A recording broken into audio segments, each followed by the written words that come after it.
Eu cumprimento a todos com a paz do Senhor. Quem está feliz com Jesus hoje? Então encontre uma pessoa bem bonita do seu lado e dê um sorriso para ela. Ficou difícil? Tem gente que nem vira o pescoço.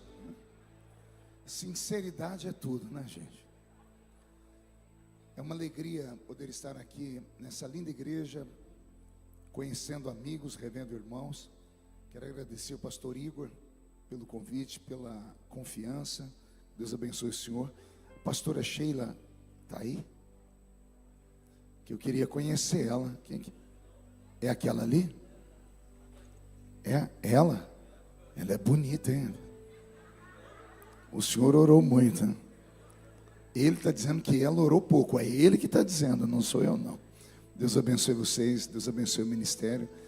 Quero louvar a Deus pela vida do pastor Silas Malafaia, que é o nosso profeta, é o pastor do Brasil. Que Deus continue dando a ele coragem, força e proteção, né? O pastor Igor me deu uma palavra de ordem dada, para mim ela é cumprida. Abra sua Bíblia comigo. Segundo livro das Crônicas, capítulo 1, e o versículo de número 7. O pessoal da mídia vai me ajudar aí com o versículo? Obrigado. Segundo livro das Crônicas, capítulo 1, versículo de número 7. Quem encontrou, diga amém. Está escrito: e naquela mesma noite, Deus apareceu a Salomão e disse-lhe: pede o que quiseres que eu te dê. Amém? Eu vou ler de novo.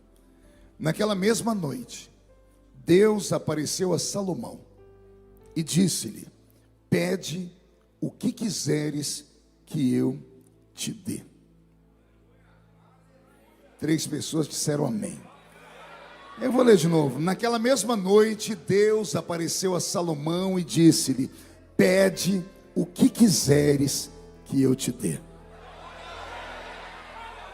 Maravilha. Imagine a cena comigo. Você dentro do quarto, à noite, sem dormir, e de repente a porta não abre, a janela não abre, mas alguém entra dentro do seu quarto. Esse alguém não é desse mundo, ele é de um outro universo.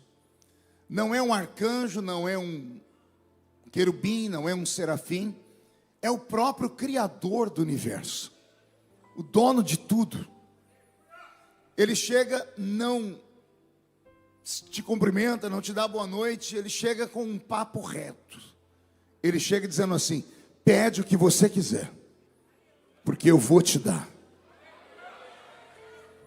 Nesse texto que eu li, tira o nome de Salomão e coloque o seu. Deus falando com você: pede o que você quiser. Esse texto mudou a minha vida e eu quero repartir com vocês aqui. Eu conheço a vida de Salomão porque sou um estudante da Bíblia, mas também conheço o pai de Salomão, que era Davi. Davi, infinitamente mais famoso do que o filho Salomão. Davi é aquele herói bíblico que a gente conhece e sabe que a história dele extrapolou o limite da própria religião. Davi é usado hoje em mensagens, em livros, ele é usado como argumentação, inclusive, para o comércio. Ele é o exemplo do pequeno que rompeu e venceu o gigante. Conhecemos Davi pelos seus feitos. Sabemos que Davi foi o maior adorador do Velho Testamento. Quem concorda comigo? Muito mais da metade dos salmos da Bíblia são de autoria de Davi. Alguns desses salmos viraram mantra para a nossa vida. Salmo 23, Salmo 91. Outros salmos da Bíblia Sagrada, como o Salmo 51, são salmos eternos. Então, quando nós lembramos de Davi, lembramos do homem segundo o coração de Deus. Lembramos do homem que construía salmos, ou seja, era um poeta. Lembramos do homem que, quando buscou a arca da aliança, depois de 70 anos longe de Israel, entrou dentro de Jerusalém dançando. Dançou tanto que a mulher dele ficou com raiva dele, ela sentiu nojo dele. E ele não estava nem aí para ela, porque ele não estava dançando para ela. Não estava dançando para ninguém nessa atmosfera. Ele estava dançando para alguém que estava lá em cima, né? Então, se eu perguntar para vocês aqui, qual dos dois, pai e filho, tinha mais intimidade com Deus? Os que conhecem um pouco da Bíblia, o que responderiam para mim? Não ouvi? Por que Davi? Porque nós não vamos encontrar Salomão dançando, nós não vamos encontrar Salomão escrevendo salmos. Ele escreveu 3 livros da Bíblia. O único livro poético que ele escreveu em forma de cartas de amor para uma mulher, porque ele havia se apaixonado. Um homem escreve uma carta para a única mulher pela qual ele se apaixonou, lembrando que ele já tinha 700 casamentos. Mas para nenhuma das 700 mulheres ele escreveu nada, mas para essa, com quem ele não se casou, ele escreveu um livro inteiro. Nós não vamos encontrar em Salomão nenhum tipo de espiritualidade. Na Bíblia nós temos 2 ou 3 orações de Salomão que para mim foram orações que alguém escreveu, e como eram dias solenes, como o dia da inauguração do templo, ele, como um grande rei, um grande presidente da república, um primeiro-ministro, apenas cumpre a lei. Ele vai e lê para o povo. Não há em Salomão nada que possamos dizer assim, era um homem santo, era um homem segundo o coração de Deus. Mas em Davi nós encontramos adorador, cantor. Se o batismo com o Espírito Santo já existisse no Velho Testamento, Davi com certeza teria sido batizado com o Espírito Santo. Era sensível. Amém até aqui? Então eu pergunto de novo, se fôssemos comparar qual dos dois era mais próximo de Deus, quem diríamos que era? Pois bem. Só que se você pegar a história de Davi e ver como ela termina, dá angústia na gente. Davi terminou seus dias depressivo, deitado em um leito de dor, carregando sobre ele um peso na consciência, carregando a morte de 4 inocentes. Na verdade, 5. 4 morreram fisicamente e 1 morreu moralmente. Dos 4 que morreram no corpo físico, 3 eram filhos dele. E o outro era Urias, o marido de Batseba. E ele teve a filha dele, Tamar, que morreu moralmente, porque ela foi estuprada pelo próprio irmão Aminon. E quem conhece a Bíblia sabe que naquele mundo antigo, uma mulher estuprada, recaía sobre ela o peso do pecado, porque diziam que se ela foi estuprada, foi porque ela deu ousadia, ela foi quem chamou a atenção, etc. Então, um mundo machista daquele tempo antigo. Davi terminou seus dias não apenas doente, terminou seus dias com o seu reino quebrado. O reino o que, igreja? Quer perguntar o porquê? Porque o último filho dele que morre durante o seu reinado, que foi Absalão, esse menino, antes de morrer, deu um golpe de estado no pai. Ele percebeu que o pai estava frouxo, não tinha mais autoridade sobre a família, porque Aminon, que estuprou Tamar, não foi corrigido. Então Absalão tomou as dores da irmã, foi falar com Aminon, matou o próprio irmão, e Davi sequer repreendeu Absalão. Absalão entendeu que o pai não tinha mais condições de governar, deu um golpe de estado no pai. Para não morrer, Davi foi retirado dali e enviado para longe. E Davi sequer levantou um dedo para corrigir o filho. Quem salva Davi é o seu primo, Joabe, que era o capitão da sua guarda. Como é que Joabe salva Davi? Ele levanta o exército que ainda era fiel a Davi para se contrapor a um exército que Absalão havia levantado. E como foi que Absalão levantou o seu exército? Ele abriu o cofre do rei e pegou 40 anos de depósito, 40 anos de reinado de Davi. Tudo que Davi trouxe de outros povos, de disposto de batalha, joias, ouro, coisas caríssimas, ele guardava dentro do seu cofre. Quando Absalão deu um golpe de estado em Davi, ele abriu o cofre do pai, pegou toda a riqueza que tinha, e com essa riqueza ele contratou um exército de jagunços, uma milícia só dele. Resultado, ele tinha homens, mas os homens que ele tinha não tinham experiência. Joabe, com um exército pequeno, destrói o exército de Absalão. Absalão foge, e essa história todo mundo conhece. Ele está no meio de uma floresta, ele tinha cabelos compridos. No trote do cavalo, seus cabelos se emaranham no meio de um galho de árvore. O cavalo vai embora, ele fica pendurado. Joabe, que deveria só prender o menino, fincou uma espada no ventre do menino e matou ele. Davi fica sabendo, retorna para o trono, mas ali acabou a vida dele, porque ele tinha na memória a morte dos inocentes. Davi terminou o reinado dele doente, consciência pesada e sem valores, com o reino quebrado. Tiveram que usar tudo que havia sobrado do reino para sustentar Israel por um tempo. Antes de Davi morrer, ele faz uma oração a Deus. Ele pede que Deus interfira na história, porque quem tem que governar no lugar de Davi é o filho primogênito, porque o primogênito é quem cuida na ausência do pai de toda a família. Mas quem vai governar no lugar de Davi é Salomão. Quem conhece a história sabe que Salomão é o último filho. E Davi teve só 20 filhos, 19 meninos e uma menina. Por que é que Salomão vai governar no lugar de Davi? Porque Davi está cansado de ter sangue de inocente nas mãos. Ele vai falar com Deus. E ele diz a Deus, para Deus ter piedade dele, porque se ele fechar os olhos, vão matar Batseba e vão matar Salomão. Então, para que Salomão não morra, ele unge Salomão no seu lugar como rei. E aí já começam os milagres de Israel, né?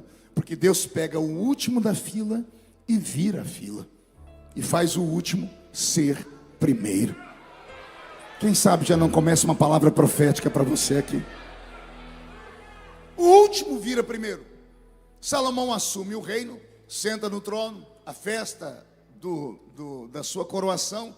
Após isso começa o reinado de fato. Ele tem entre 8 e 18 anos de idade. A tradição diz que o ano em que Salomão assumiu o trono de Israel foi o período mais terrível que aquela nação passou, por causa do inverno que se prolongou. O inverno que se prolongou foi tão intenso que não houve chuva sobre a terra.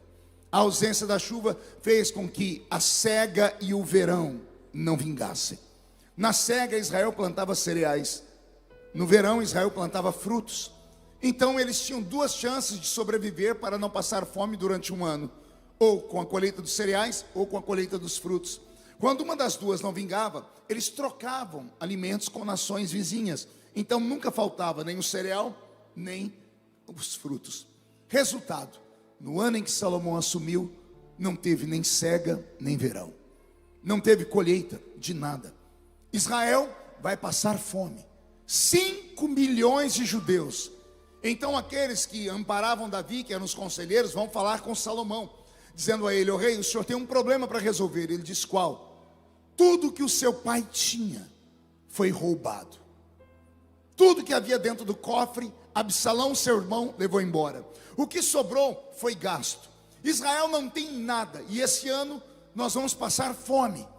E Salomão questiona: quando o reino vai ter esse tipo de crise, como é que se resolve? E alguém diz: o seu pai, ou qualquer rei, abre o cofre, pega joias, vai até as nações vizinhas e compra comida. Ele diz: então façamos isso. E alguém lembrou ele: o senhor não ouviu o que nós falamos? Que o seu pai não deixou nada, porque o seu irmão roubou tudo. A mente de Salomão começa a arder, e ele diz: mas não sobrou nada do reinado do meu pai. E aqui começa a história. Para que esse versículo 7 acontecesse e mexesse com o nosso coração, que naquela mesma noite Deus apareceu a Salomão e lhe disse: pede o que quiseres que eu te dê, nós temos que ler o versículo anterior.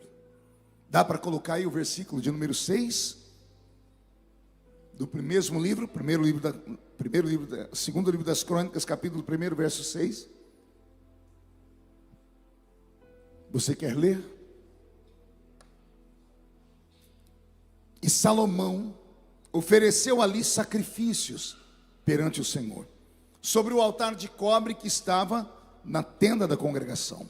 E ofereceu sobre ele, não ouvi, ofereceu sobre ele 1000 holocaustos. Após oferecer 1000 holocaustos, vem o versículo seguinte: e naquela mesma noite, Deus apareceu a Salomão. E Deus lhe disse: pede o que você quiser, porque eu vou te dar.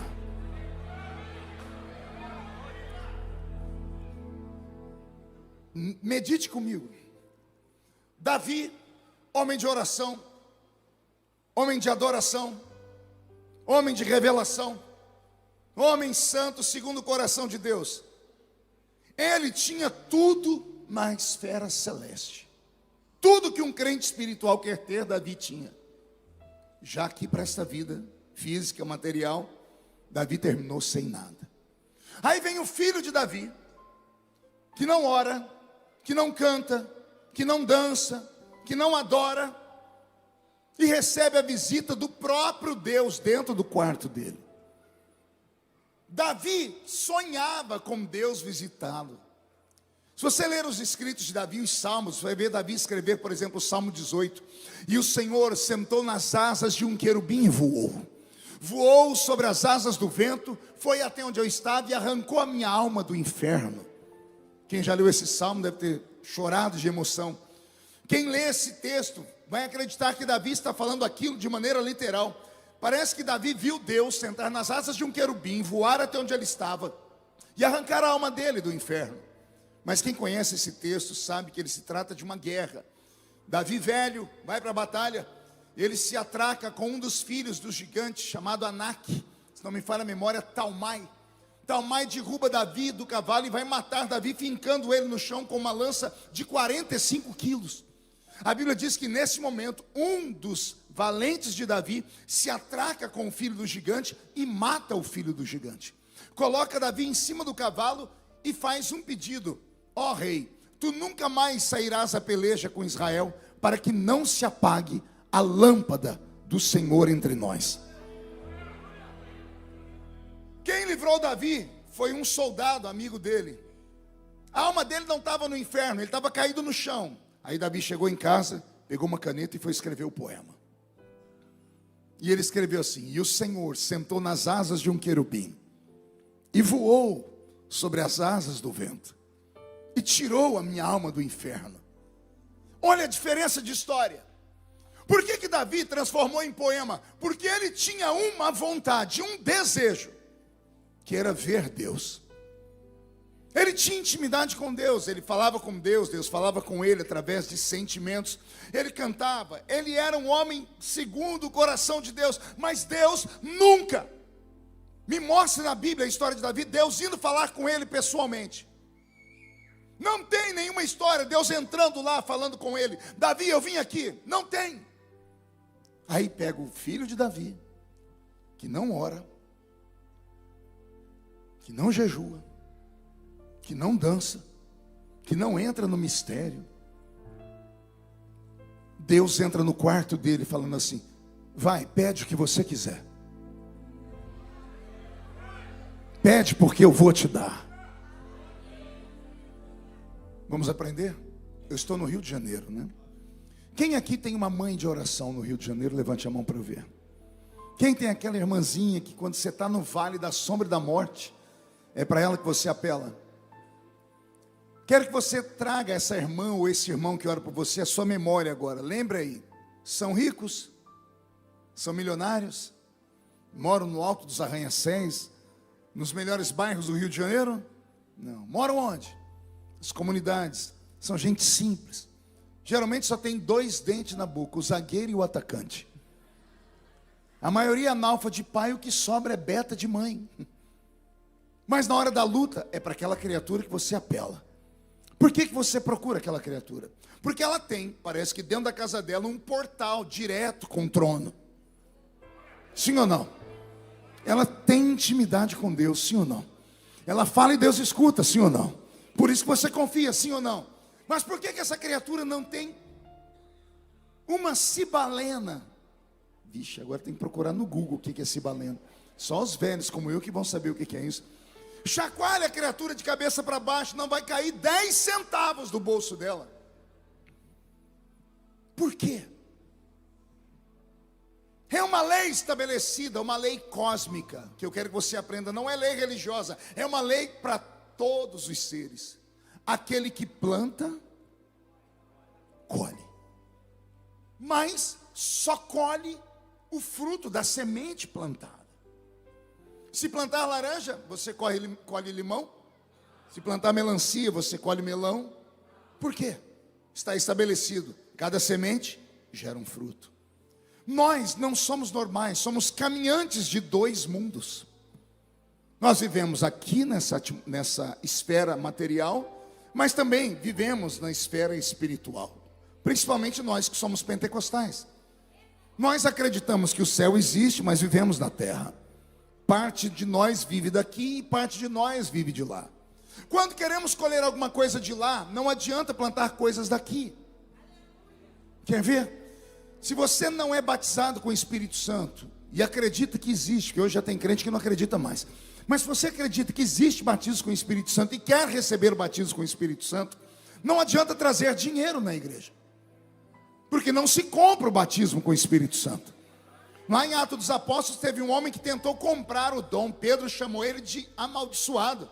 Falou: você não tem parte conosco nesse negócio, porque o dom não se compra, se recebe. Mas os meus velhos pais na fé me ensinaram a receber o batismo com o Espírito Santo. Eles falaram para mim assim: plante. Eu falava: o quê? Plante glória. Falei: como? Abre a boca e dá glória. Aí eu falava: glória. Eu falei: não recebi disso. Continua o quê? Continua dando glória. Quantas vezes? Até o céu abrir. Por isso que os nossos cultos eram cultos barulhentos. Eram barulhentos que a gente ficava o culto inteiro pedindo glória, glória, glória, glória, glória, glória, glória, glória. É uma semente espiritual para colher um fruto espiritual. Quer ser curado da sua enfermidade? Não adianta trazer R$1 milhão aqui na igreja, porque não se compra a cura. Se é cura, é milagre. E milagre tem que ser provocado na atmosfera dele. Pastor, como é que eu faço para ser curada? Abre a sua bolsa aí agora, senhor. Olha para o Rivotril e para o Lexotan, seus amigos de longa data, e diz assim para eles: obrigado, vocês fizeram um bom serviço, mas eu estou aposentando vocês hoje. E se eles perguntarem o porquê, diga: porque a minha fé está dizendo que hoje é o meu dia. Isso é fé. Não é uma fé racional.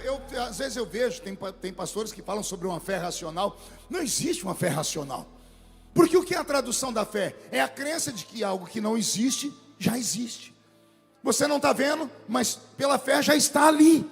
E isso não tem racionalidade nenhuma. A mente não entende, o coração aceita. Então não tem a ver com racionalidade, tem a ver com uma fé sobrenatural. Então, para frutos espirituais, se planta sementes espirituais. Agora olhe para mim. Quer ter uma vida próspera nessa terra? Quer ter uma casa melhor? Quer ter um carro melhor?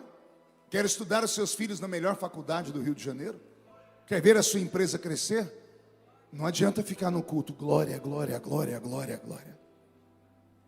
Não adianta ficar falando: eu tenho fé que vai acontecer. Você tem que plantar. Espírito colhe espírito, matéria colhe matéria. Davi nunca deu um sacrifício desse tamanho para Deus. Ele fazia sacrifício para aplacar a ira de Deus, como quando o anjo tentou destruir Jerusalém. Ele foi lá e comprou a eira de Araúna e disse: jamais darei ao meu Senhor algo que não me custe nada. É bonita essas histórias. Mas Davi nunca fez um sacrifício violento. Aí vem o filho dele, que não orava, não jejuava, não tinha revelação, não tinha visão, e pergunta: o que é que sobrou do reino do meu pai? Alguém diz: sobrou 1000 bois. A tradução para holocausto são bois. 1000 holocaustos, 1000 bois, não eram nem vacas. O reino estava tão quebrado que até as vacas foram negociadas. Se fosse 1000 vacas, as vacas dariam leite, do leite se faz o queijo, o requeijão. Uma vaca pode ficar prenha e dar à luz a um bezerrinho. Nem isso tinha. Eram 1000 bois de arado. Bois que eram usados para romper a terra, para que se plantasse sementes na época da cega e do verão. Bois que tinham músculo duro. Foi o que sobrou do reinado do pai dele. E quando alguém disse: o que sobrou do reinado do seu pai foi 1000 bois, ele disse: manda preparar um culto no alto da montanha, lá na tenda da congregação. E chama Israel inteiro para subir o alto da montanha.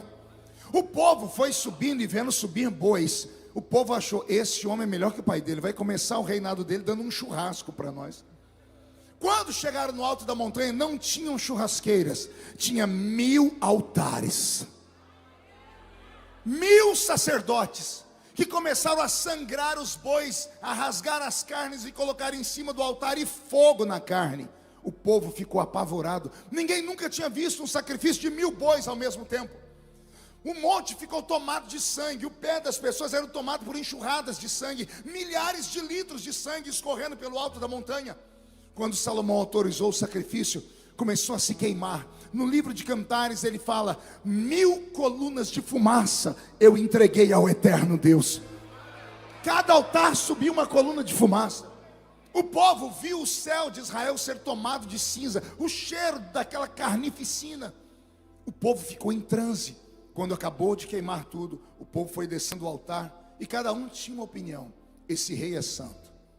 Outros diziam, esse rei é excêntrico. Outros diziam, ele é louco. Os súditos do palácio disseram, esse homem é irresponsável. Porque esses 1000 bois, se a gente matasse eles, colocasse uma panela, repartisse por 5 milhões de pessoas, mataríamos a fome deles por pelo menos 2 meses. Os outros 10 meses a gente vê o que ia fazer. Mas por 2 meses Israel teria comida ainda. Só que haveria uma guerra civil, Israel correria o risco de acabar como nação. E ele pegou e matou tudo de uma só vez e deu para um ser invisível. Salomão saiu dali e voltou para casa e se trancou dentro do quarto dele. Eu penso que ele se trancou dentro do quarto frustrado. Quer perguntar por quê? Ele ficou olhando no meio das colunas para ver se Deus sentaria nas asas de um querubim e desceria voando nas asas do vento. Porque quando ele ouviu essa história, ele era uma criança, e criança acredita em tudo.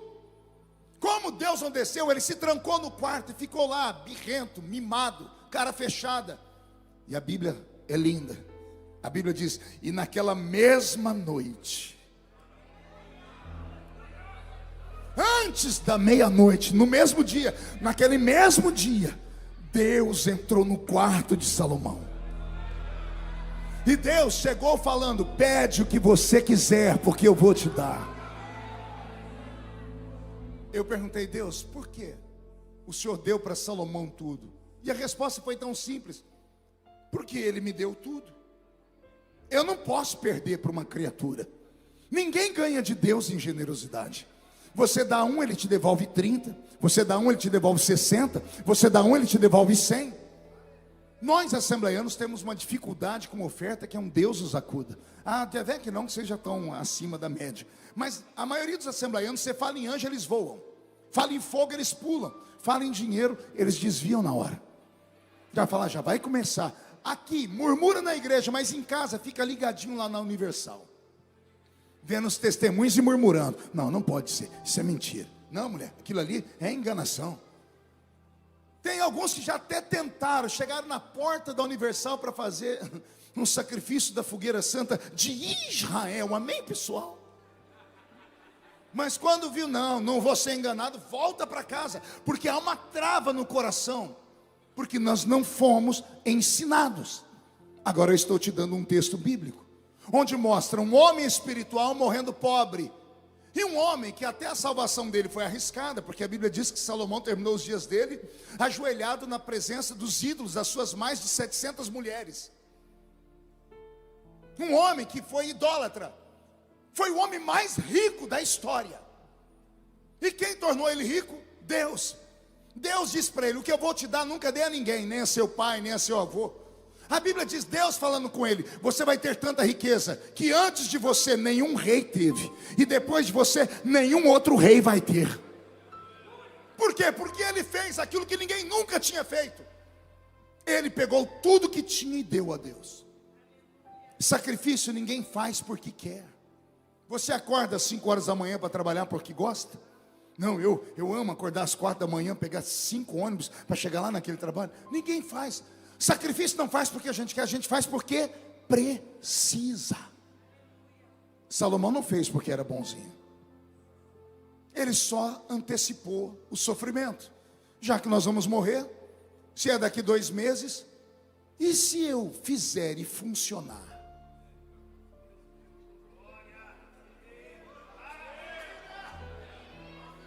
Entendeu aí? Vou falar de novo. Ele não tinha sensibilidade. Ele não era um homem santo, não era um homem de espiritualidade. Ele arriscou. Ele cumpriu uma lei. Que lei? Plantou. Quem planta, colhe. Quem planta pouco, colhe pouco. Quem planta muito, colhe muito. Quem faz mais do que pode, recebe mais do que precisa. É simples assim. Você não quer um 2024 diferente? Comece diferente. Aproveita nesse momento. Eu estou pregando para a terra agora. Daqui a pouco eu vou pregar para o céu. Agora eu quero mexer com a sua vida nessa terra. Porque quem está falando com você é um ex-cortador de cana de açúcar. É um ex-apanhador de laranja. Eu apanhava café. Eu tenho minha caixa de engraxar sapato até hoje. E hoje eu sustento mais de 100 famílias. Como foi que isso aconteceu na minha vida? Não foi da noite para o dia. Porque eu preguei 10 anos da minha vida abençoando. As pessoas eram batizadas com o Espírito Santo, eram curadas. E eu não tinha dinheiro para comprar um terno. Por 10 anos da minha vida, eu preguei usando uma grife japonesa. Que me deram. Terno que me deram, sapato que me deram. E quando alguém sentia de dar, eu sentia de receber. E quando não sentiam de me dar, eu amaldiçoava. Porque eu queria a todo custo. Eu preguei no maior evento missionário do mundo por 10 anos, ensinando missão, estimulando o povo a fazer missão. E nunca tinha dado uma oferta para a obra missionária. Até que um dia eu fui confrontado pela verdade. E eu fiquei com vergonha de mim.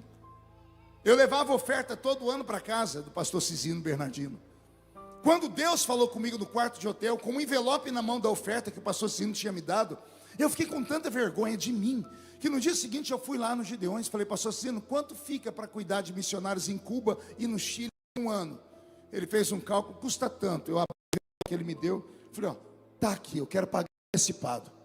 Ele falou: mas isso aí não é oferta que eu te dei? Eu falei: é. Eu falei: meu filho, você está bem de saúde? Está bem da sua cabeça? Eu falei: por quê? Porque itinerante não dá nada para ninguém, só recebe. Até o pastor Cisino sabia. Eu falei: porque eu quero quebrar isso hoje, pastor. Eu quero semear. E a partir de hoje eu sou um semeador. Não conte para ninguém. Foi o pior ano da minha vida, financeiramente falando. Eu passei necessidade naquele ano. Mas eu nunca deixei faltar nada para os missionários. Porque eu fiz um voto. No final daquele ano, não me pergunte como, aconteceu um milagre. Eu comprei a minha casa.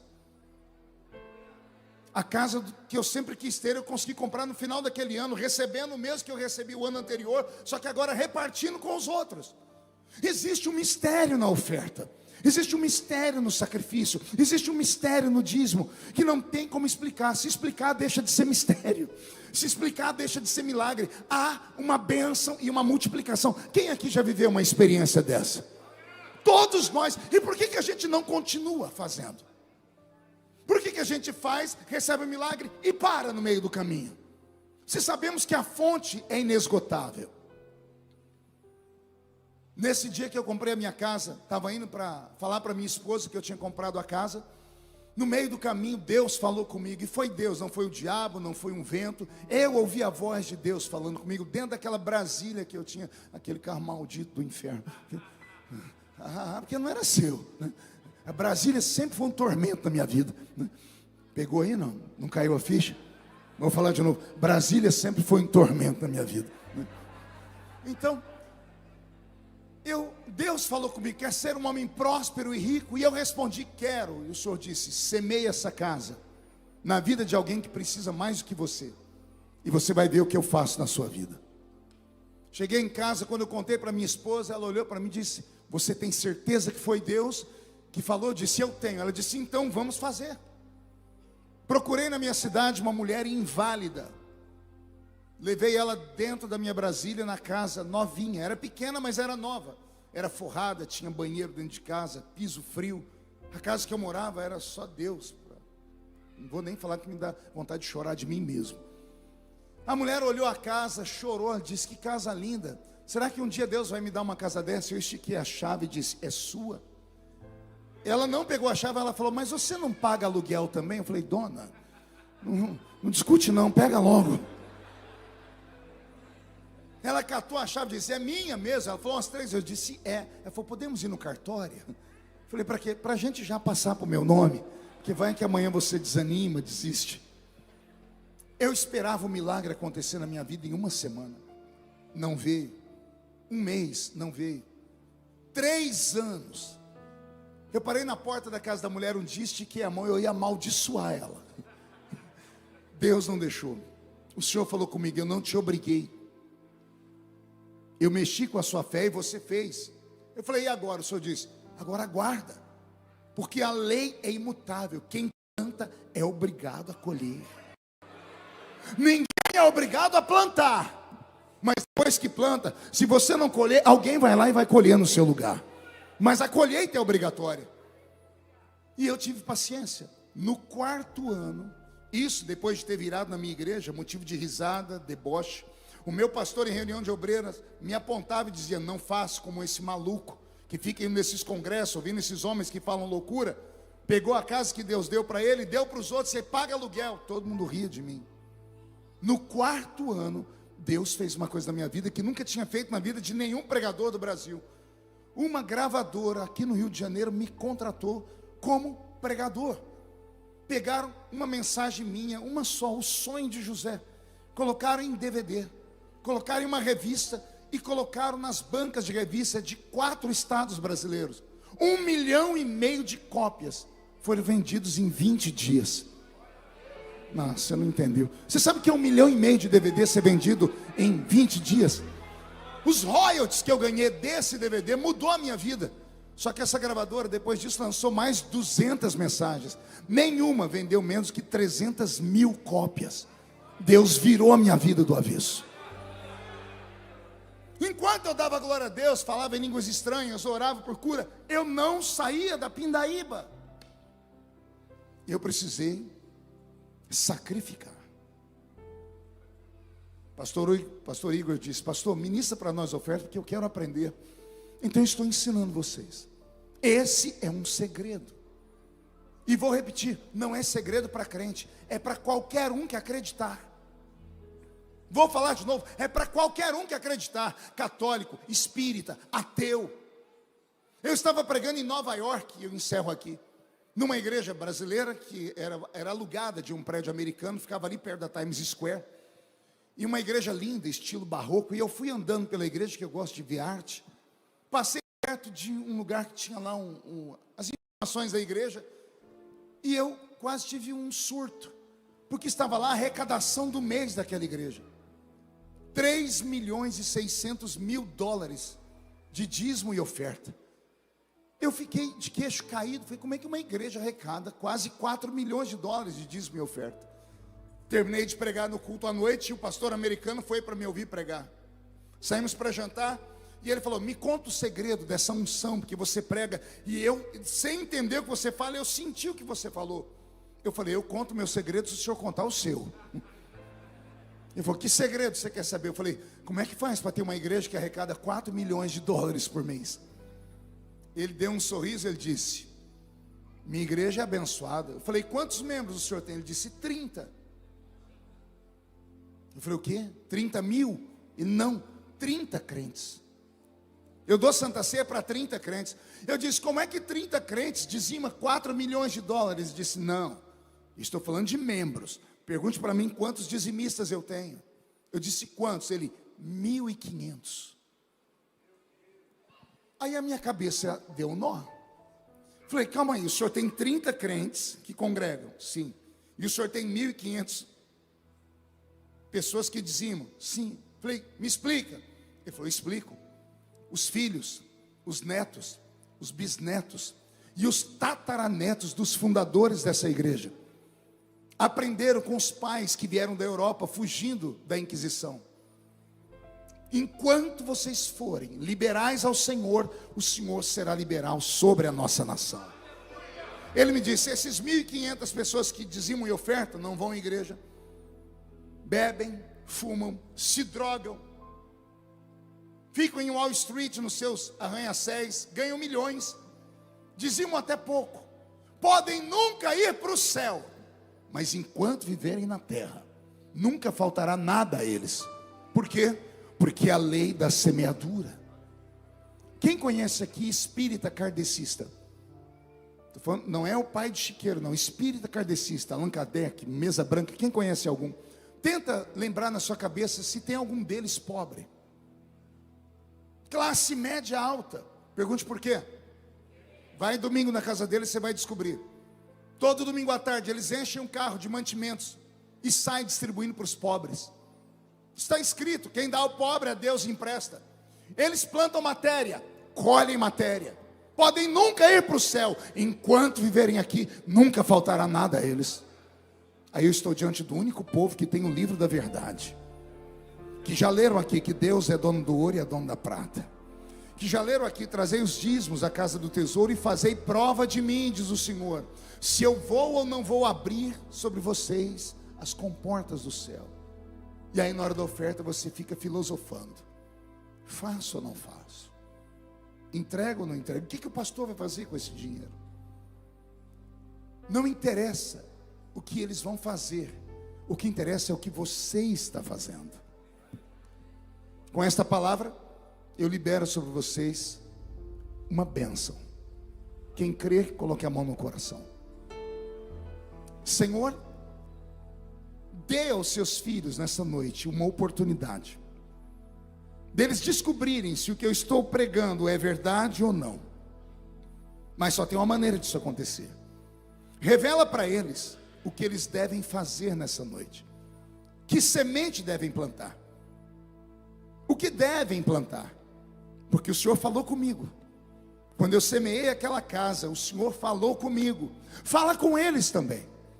Porque durante a oferta dessa noite, algo extraordinário vai acontecer na vida deles. E eu vou voltar aqui, não sei quando, mas quando eu voltar aqui, Senhor, eu vou ouvir testemunhos do que o Senhor está fazendo aqui nesta hora. E quem crê, diga, eu creio. A Bíblia diz que a fé sem obras, então não basta crer, precisa crer e fazer. Vamos plantar? Entregue os seus 1000 bois nessa noite. Vai ser colocado aí os envelopes, vai ser colocado no painel da igreja, o Pix da igreja. Você tem 1 milhão de formas, tem cartões de crédito. Faça a sua parte. Semeie. Lembre que isso aqui, esse momento não tem a ver com o céu. Tem a ver com a terra. Tem a ver com a sua manutenção, com a faculdade dos seus filhos. Tem a ver com o seu carro. Tem a ver com a sua vida nesse plano. O céu você vai ver no segundo tempo, quando eu voltar aqui e pregar a palavra para vocês. Amém?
Glória a Deus. Levante sua semente ao Senhor. Você, se porventura você dizimou no Pix, deixa aqui, por gentileza, o QR Code. Você manda aqui nesse QR Code, tá? Esse aqui é o WhatsApp direto da tesouraria. Se você, porventura, deu seu dízimo ou a sua oferta, não deixa de mandar aqui, pois tudo aqui é contabilizado, tá? Só mandar nesse QR Code aqui, que é o WhatsApp da tesouraria. Levante sua semente ao Senhor. Pai, nós temos o privilégio de ofertar na sua casa. Nós entendemos o que foi dito nessa palavra. O Senhor dá semente ao que semeia. Aquele que planta com abundância, é lei, vai colher com abundância. Abençoa cada ofertante da sua casa, cada dizimista fiel aqui da Devec Pingo d'Água. Abre os céus em favor dos seus filhos, para a glorificação do seu nome. Assim, nós oramos e abençoamos no nome de Jesus.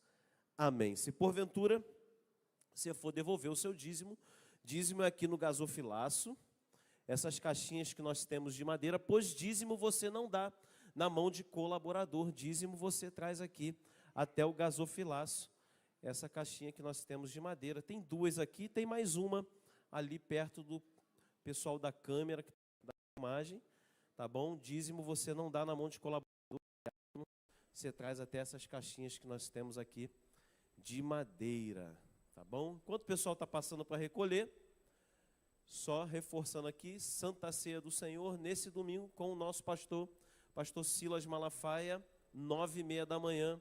Não falte, venha, participe. Você que é membro da Devec Pingo d'Água, não falta não. Você que é batizado nas águas, eu espero você aqui nessa primeira Santa Ceia desse ano. Venha aqui ouvir o seu pastor, tá bom? Foi. O pessoal está passando para recolher ainda. Eu lembro uma vez que a gente foi numa churrascaria, você lembra? E tinha um piano, e eles deixaram você tocar. Baby Beef foi forte, né? Isso tem mais de 10 anos. Rapaz, quando esse camarada pegou o piano para tocar, todo mundo parou de comer na churrascaria e ficou de pé. Isso aqui é tecladista com força. Toca demais, é adorador, amigo, muitos anos de amizade. Prazer receber você aqui, meu amigo. Estamos ficando velhinho, né? E gordinho também. Glória a Deus. Vamos ouvir. Depois dessa aula, meu amado, se você não se tornar um dizimista fiel, se você não se tornar um ofertante liberal, se você não entender o que é liberalidade, depois disso aqui, meu amado, falei para ele, se você fizesse o apelo, tinha gente que ia vir aqui na frente aceitar Jesus. Só com a palavra de oferta. Vamos receber aqui o pastor Marco Feliciano, que vai pregar aqui essa noite.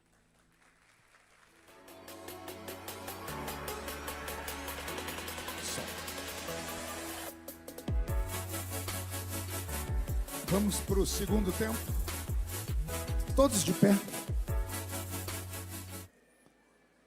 Abra sua Bíblia comigo. No Evangelho segundo escreveu São João,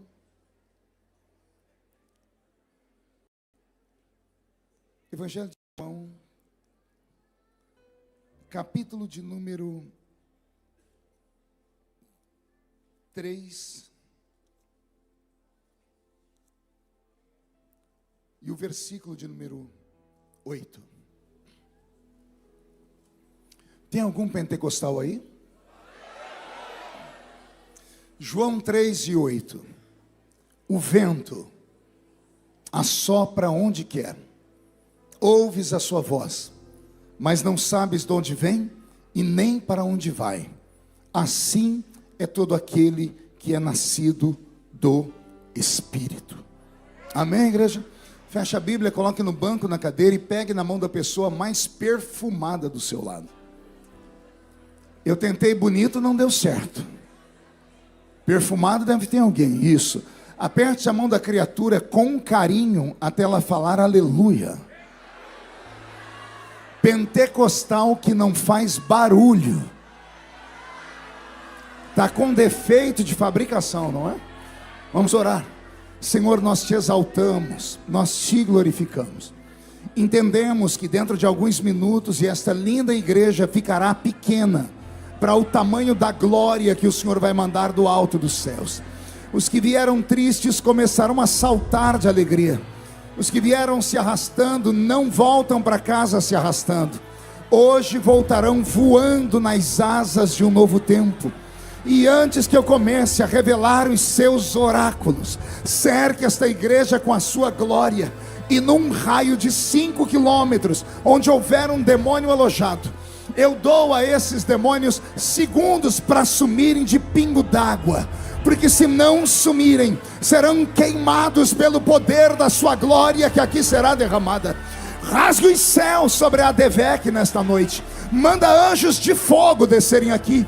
Que estes anjos desçam trazendo brasas de fogo nas mãos. Comecem a esparramar estas brasas entre nós. E onde houver um crente cheio do Espírito Santo, pega ele nesta noite, Jesus. Mostra para ela o caminho da verdadeira e poderosa adoração. Fala conosco, fica conosco. É o que eu te peço agora e sempre. E toda a igreja diz. Os que podem, tomem o seu assento aplaudindo a Jesus, porque Ele é bom, porque Ele é maravilhoso.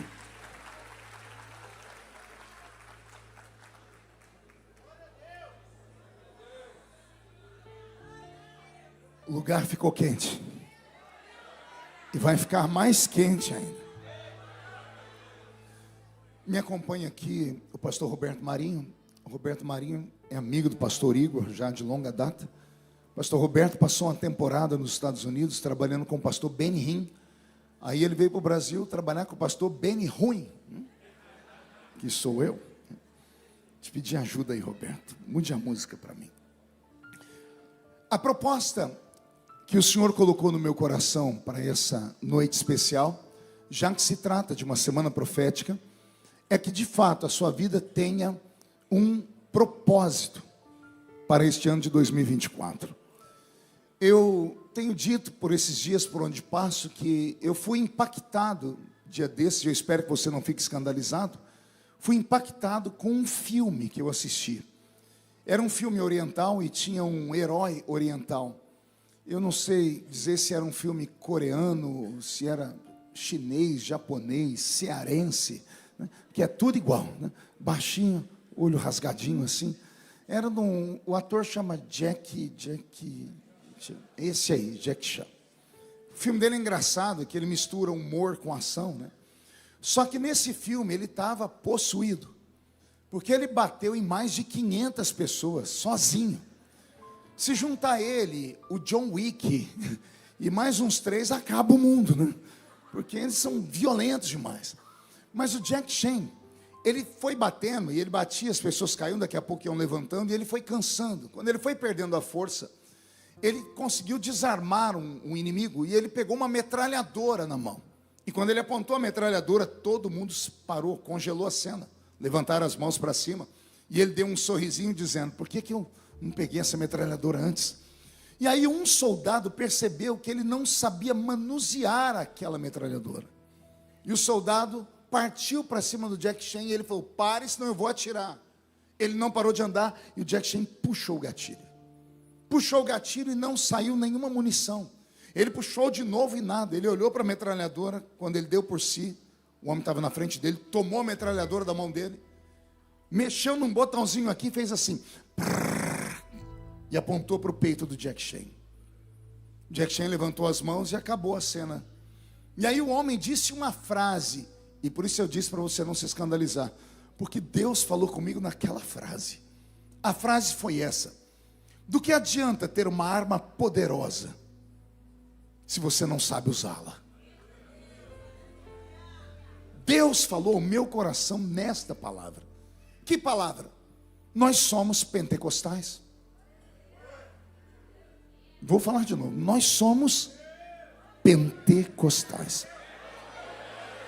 Nós não somos neopentecostais.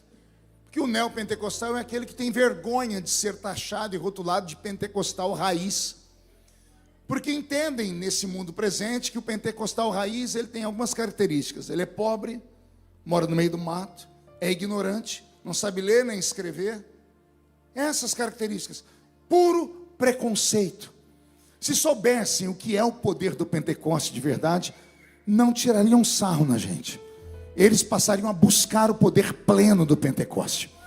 Porque já que você aceitou a pecha de ser um pentecostal, aceite o pacote completo. Não seja um neo, porque o neo até é meio estranha, né? Muito coloquial, é glórias a Deus. Na hora do mistério é em slow motion, em câmera lenta. Não, já que você é penteca, assume, e assume o pacote completo. Não tenha vergonha de gritar, de pular, de plantar bananeira, de agarrar o diabo pelo chifre, de esfregar a cara do diabo no chão, de chutar o diabo para o meio do inferno.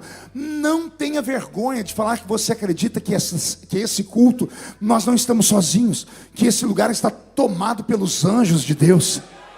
Ora, se você não acreditar nisso, você precisa rever os conceitos de pentecostalismo. Paulo de Corinto, que era o movimento pentecostal, no capítulo 11, 12, 13 e 14, ele faz uma sistemática do culto, e ele diz assim: quando vocês se ajuntam, nada acontece, porque não basta entrar na igreja. Os crentes modernos até brigam com o pastor, dizendo: pastor, pega leve, porque o senhor tem que dar graças a Deus que pelo menos eu estou na igreja. Lá na minha, eu digo às pessoas que falam isso para mim: a porta da rua é serventia da casa, porque não basta estar dentro da igreja. Entrar dentro da igreja não é mérito para ninguém. Fizeram uma piadinha, você deve conhecer ela. Por que é que o cachorro entrou na igreja? Ah, porque a porta estava aberta. Então tem cachorro que entra na igreja também e ele não sente nada, não vive nada. Então não basta entrar na igreja, você tem que entrar no culto. Ah, vou falar de novo. Não basta entrar na igreja, porque algumas pessoas entram na igreja, mas acham que estão na casa da mãe Joana. Entram na igreja, mas acham que estão numa reunião do Rotary Club, do Lions Club ou da maçonaria, onde se reúnem as pessoas perfeitinhas, bonitinhas, cruzam as suas pernas, colocam na boca essa desgraça desse chiclete e passam o culto inteiro filosofando, olhando para o céu, dizendo: to be or not to be, that's the question. A nossa reunião não é para isso. Se você veio aqui: eu vou lá naquela igreja que eu preciso ouvir uma palavra que me tire lá daquele lugar, eu estou em depressão profunda. Você não precisa de igreja, você precisa de palavras de autoajuda. Não venha numa reunião nossa, vá numa reunião do Pablo Marçal. Só cuidado se ele te chamar para ir para uma Serra da Cantareira, porque pode ficar perigoso. Vai assistir uma reunião do senhor Taniguchi. Compre livros do Augusto Cury. E aí você vai ouvir palavras assim: não importa o que você fez no verão passado, você é um pleno campeão da existência. Culto de igreja pentecostal não é culto de autoajuda, é culto de ajuda do alto. Ah, pegou aí? Não. Vou falar de novo. Não é uma autoajuda, eu não posso me autoajudar, eu não posso te ajudar, mas tem alguém aqui dentro que pode. E esse alguém não é visível, mas é perceptível. Além dos anjos estarem aqui, porque, repito, Paulo disse aos Coríntios: quando vocês entram na igreja, nada acontece. Mas aí ele solta uma pérola: quando vocês se ajuntam, nada acontece. Mas quando vocês se ajuntam, e uns têm salmos, louvores, e outros têm testemunho, palavra. Aí vocês saem da terra e entram nas regiões celestiais. Sabe o que Paulo está dizendo para nós que somos carismáticos, que acreditamos no poder sobrenatural? Que o culto começa na terra. Começou aqui em Pingo d'Água, mas ele não termina aqui. Na medida que o culto vai crescendo, no louvor e na palavra, os crentes vão se soltando da terra. E eles vão subindo. Na medida que vão subindo, vão se aproximando do eterno. Quando chegam nas regiões celestiais, eles entram em uma outra atmosfera de adoração. Aí o crente que não sabe nem falar em português, começa a falar na língua dos anjos, olha só. Aí depois que um começa a falar em línguas, o outro começa a receber uma unção para profetizar. Aí o outro tem o dom da revelação. Aí o outro tem o dom de curar os enfermos. Aí o outro tem o dom de discernir espíritos. Aí o outro começa a perceber que nós não estamos sozinhos, que tem um demônio atrapalhando o culto, e a gente vai expulsar ele no nome de Jesus. Você não pode simplesmente absorver essa teoria de que o crente, para ser um crente pleno, ele não pode se envolver com o mundo do sobrenatural. A palavra misticismo, que o crente tem medo, deveria ser estudada por todos nós, porque a nossa igreja foi inaugurada debaixo do sobrenatural. Você sabe a data da inauguração da igreja, não sabe? Atos dos Apóstolos, capítulo 2. Tem que lembrar para você o que está escrito ali. Estavam todos reunidos no mesmo lugar, quando de repente veio, de onde? Do céu. Não veio da boca do pregador, não veio do levita que estava cantando, não veio do sacerdote, do rabino que estava ministrando o culto. Veio de onde? Estavam todos reunidos no mesmo lugar, quando de repente veio do céu um som, como de um vento, forte e impetuoso, que encheu a casa onde estavam assentados. E todos foram cheios do Espírito Santo, e começaram a falar em outras línguas, conforme o Espírito Santo lhes concedia que falassem. Isso porque foram vistos por eles línguas repartidas como que de fogo, as quais pousaram sobre cada um deles. A nossa igreja nasceu em um outro plano. Ela nasceu no plano do sobrenatural. O primeiro culto teve visões e manifestação do céu lá dentro. Se nós voltarmos a acreditar nessas coisas, usando essa estrutura moderna que nós temos, usando essa liberdade em Cristo que nós temos e os nossos pais não tinham, porque o crente moderno, ele tem inteligência, ele tem uma outra interpretação da vida, então ele tem a vida dele e ele pode continuar tendo essa vida e ser cheio do Espírito Santo. Você pode ser moderno, só não pode ser mundano. Você pode ser para frente, só não pode deixar Jesus para trás. Você pode vir para essa igreja usando essa roupa bonita e essa maquiagem aí da MAC. Olha só que coisa linda, você nem usa mais nada do Avon. Jesus te deu um livramento. Porque eu entendo porque que as mulheres antigamente não queriam chorar na igreja, que a maquiagem borrava. Essa maquiagem moderna aí não borra, dura 24 horas. Então, por favor, se entrega na presença do Eterno. Cultua de verdade. Nesta igreja hoje à noite, sozinha, essa aqui não faz verão, mas se juntar a minha adoração, a sua adoração, aquele ali adorando, aquele lá atrás adorando, o céu pode ficar baixinho aqui entre nós.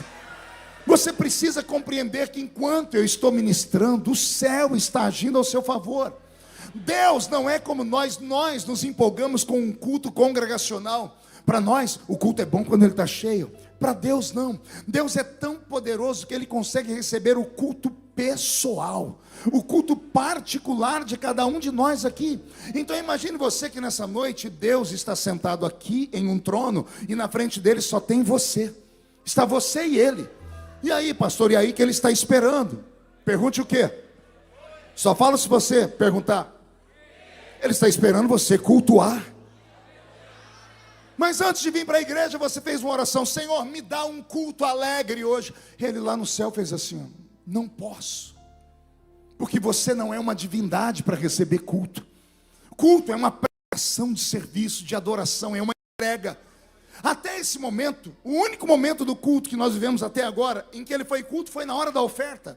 Porque na hora da oferta você cultuou, você entregou alguma coisa de verdade. O restante é a bondade dele te entregando. O louvor era para ele, sim ou não? Mas você chorou e se alegrou. Olha só, ele foi tão bondoso que ele repartiu o louvor com você. Eu estou pregando agora, sim ou não? Estou pregando para Deus? Não, ele está me usando para falar com você. Olha a bondade dele. E aí ele está falando com você e você insiste em ficar olhando o pregador com essa cara feia, parecendo que foi batizado num pote de vinagre. Você está num culto de campanha, num culto de alegria, e está me olhando com esse olho seco, parecendo olho de sapo que morreu no dia de enchente. Você está numa Assembleia de Deus que é pentecostal e até agora não abriu a boca nem para respirar. Vai ficar mesmo o culto inteiro me olhando com essa boca de aço, essa língua de ferro e esse queixo de concreto. Se você quer um milagre, não espere de mim, espere desta presença invisível que está aqui dentro. Mas para isso acontecer, você tem que reagir.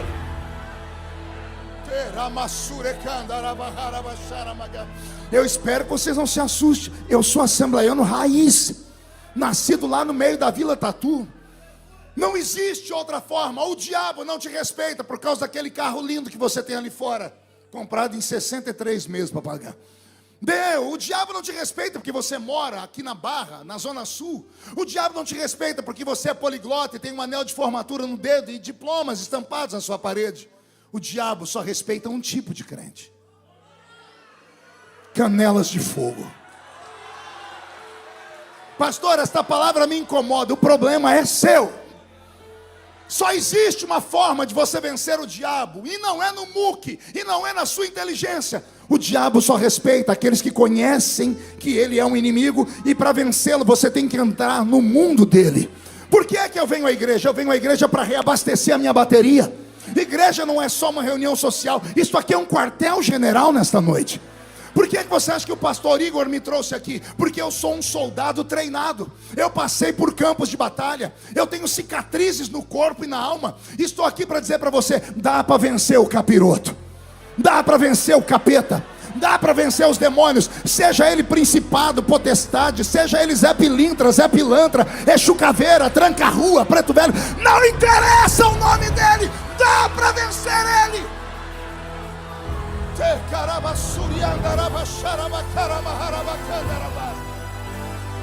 Mas para vencer ele, você tem que reagir. Não pode ficar o culto inteiro com essa cara de paisagem. Não pode ficar o culto inteiro namorando a criatura que está do seu lado. Ah, pastor, mas a igreja é família, mas tem lugar para isso. Eu não vou ficar te olhando, senão eu te entrego. Tem um rapaz ali atrás que ele já deu uns 8 beijos no rosto da moça que está do lado dele. Tem lugar para isso, e não é aqui dentro.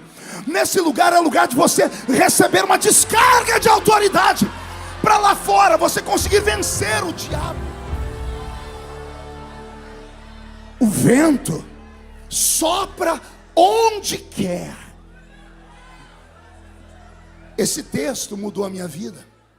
Todas as vezes que Deus vai enviar o Espírito Santo, Ele sopra. Vou falar de novo. Todas as vezes que o Senhor vai enviar o Espírito Santo, Deus abre a boca dele para soprar. Estamos lá no Éden. Deus acabou de criar o homem. Deus foi na narina dele e fez assim.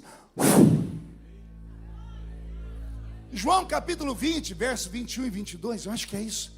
Jesus está ressuscitado, recebeu os discípulos perto deles. A Bíblia diz assim: e tendo Jesus ensinado, fez isso sobre eles. E tendo assoprado sobre eles, disse: recebei o Espírito Santo.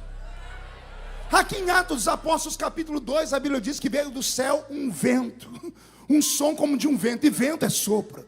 Agora interessante é que a palavra espírito no hebraico, ela é ruach, ou ruach. E o que é ruach ou ruach em hebraico? É vento, ressopro ou hálito. O nosso ancestral primário Adão não era um homem como nós. Embora tivesse carne e osso, embora tivesse pele e nervos, embora tivesse órgãos internos e externos, ele era diferente. Sim ou não? Ele era tão diferente que ele não enxergava a nudez dele. Por que é que ele não enxergava a nudez dele? Será que ele era burro, ignorante, tapado? Não. Por que ele não via que ele estava nu?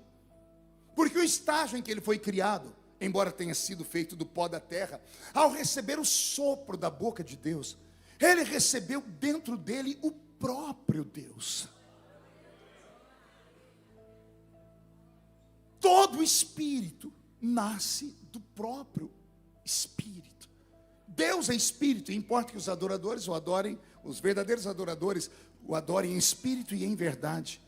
Quando Deus soprou dentro do homem, Deus se colocou dentro do homem. O que fazia Adão ser diferente era a presença divina que estava dentro dele.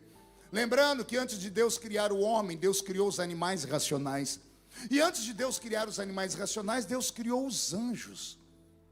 E antes de Deus criar os anjos, ele habitava em um lugar que não tem nome, não pelo menos na nossa linguagem. Estava Deus assentado em um trono, antes da eternidade nascer. Olha como é complexo isso. Antes da eternidade nascer, José, o Senhor estava em um ambiente que nós não conseguimos saber o nome. Antes do Senhor criar os seres, o universo dele era um universo silencioso, porque ele só conversava consigo mesmo. Era Pai, Filho e Espírito Santo em um único ambiente. Deus não precisava abrir a boca para falar com ele mesmo. Era tudo uma linguagem mental.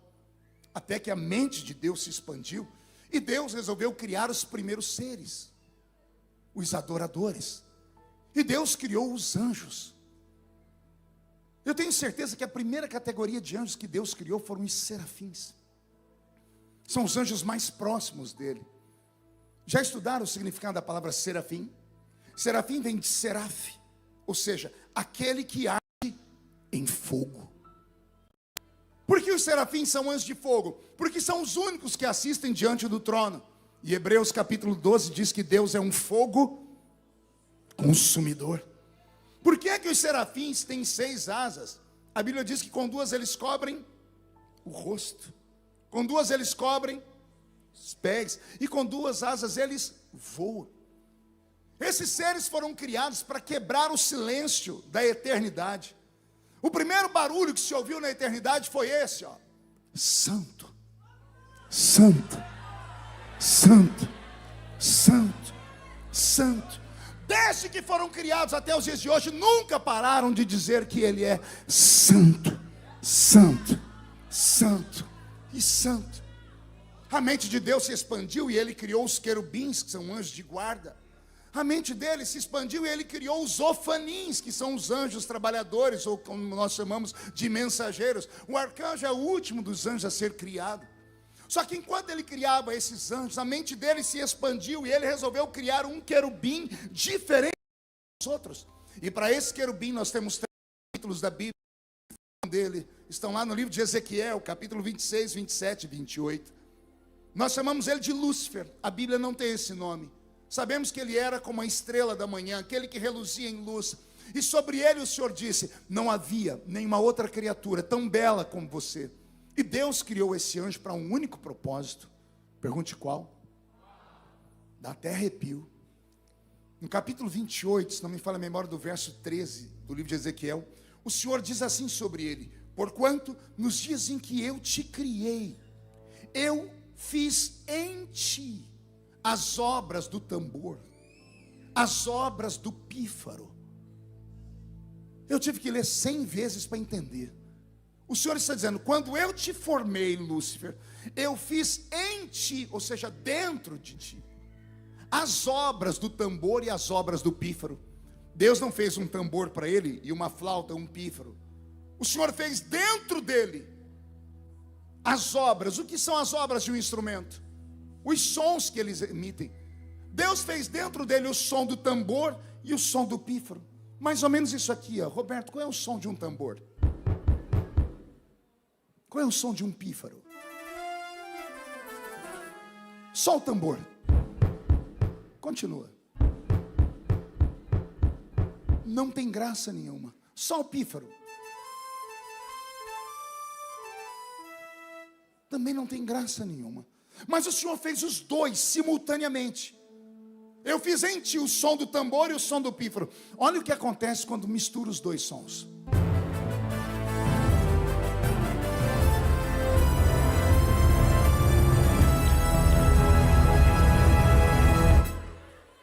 O que foi que Deus fez com Lúcifer? Deus fez dentro dele a música. A música não nasce na terra com os filhos de Tubal-Caim ou de Jubal. Jubal e Tubal-Caim aprenderam a música com os anjos. E você vai encontrar isso lá no livro de Enoque. É uma outra história para você estudar outro dia. A música não nasce nesse plano, nasce lá em cima. E eu te provo. Alguém se lembra das notas musicais? São elas Dó,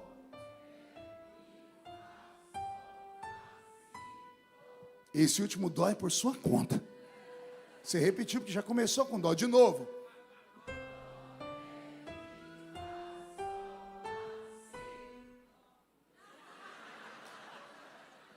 O inimigo está furioso. A última vez, se alguém falar Dó, você chuta a canela dele. De novo.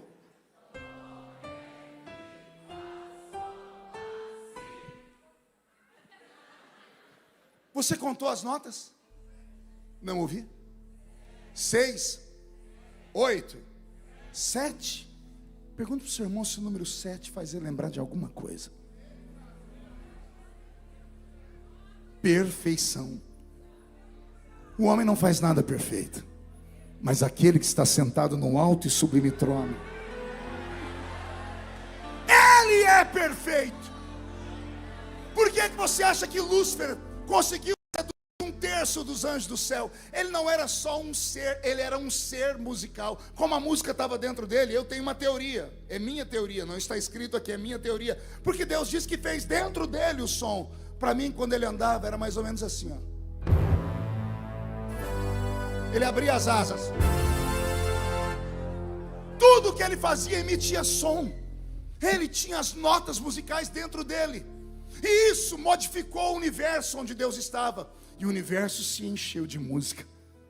Esse anjo foi tão idolatrado pelos próprios anjos, que encheram a cabeça dele dizendo que ele era um Deus, que ele chegou a fazer uma besteira. Isaías capítulo 13, verso 14, ou capítulo 14, verso 13.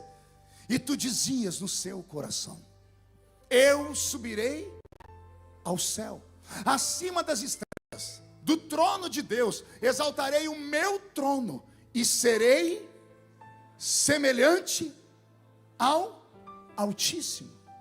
Qual era a proposta dele? Ser o quê? Isso sempre é um problema para o diabo. Ele seduziu Eva falando isso: quando você comer do fruto, você vai ser igual a Deus, semelhante a Deus.